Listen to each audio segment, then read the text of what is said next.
मराठा आंदोलकांवरील गुन्हे मागे घेण्याचा शब्द राज्य सरकारने आझाद मैदानावर दिला असताना या आंदोलकांनी मुंबई सोडताच त्यांच्या विरोधात एक ना अनेक गुन्हे मुंबई पोलिसांनी दाखल केले।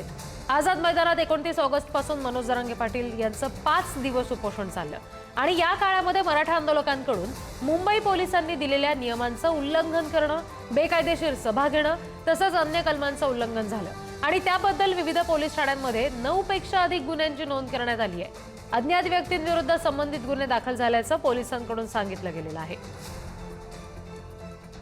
आणखी तपशील आपण घेणार आहोत। प्रतिनिधी धनंजय दळवी आपल्याशी जोडले गेले त्यांच्याकडून। धनंजय, आता ही जी गुन्ह्यांची नोंद झालेली आहे त्या सगळ्या संदर्भात मराठा आंदोलकांचं नेमकं काय म्हणणं आहे?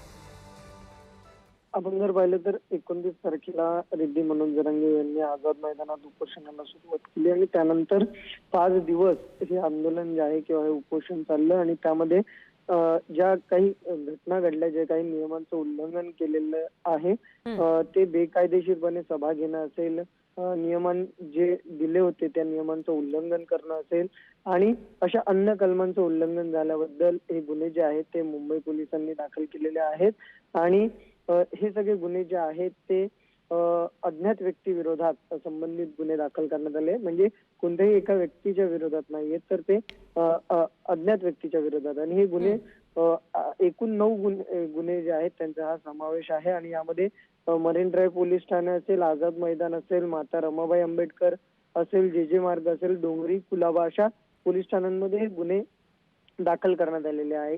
एकीकडे आपण जर पाहिलं तर या आधी जे आंदोलन किंवा मोर्चे झाले त्यामध्ये सुद्धा असे गुन्हे दाखल झाले होते, ते मागे घेण्यासाठी मनोज जरांगे यांनी राज्य सरकारला सांगितलं होतं ते गुन्हे मागे घेऊ असं म्हटलं होतं आणि आता या मुंबईमध्ये झालेल्या उपोषणाच्या आंदोलनामध्ये 9 गुन्हे आता पुन्हा दाखल झाले। आणि आता ह्या जे नवीन गुन्हे दाखल झालेले आहेत ज्या संदर्भात आपण बोलतोय त्या संदर्भात आता मराठा आंदोलक नेमकी काय भूमिका घेत आहेत हे पाहणंही महत्त्वाचं आहे। धन्यवाद धनंजय सगळ्या माहितीसाठी।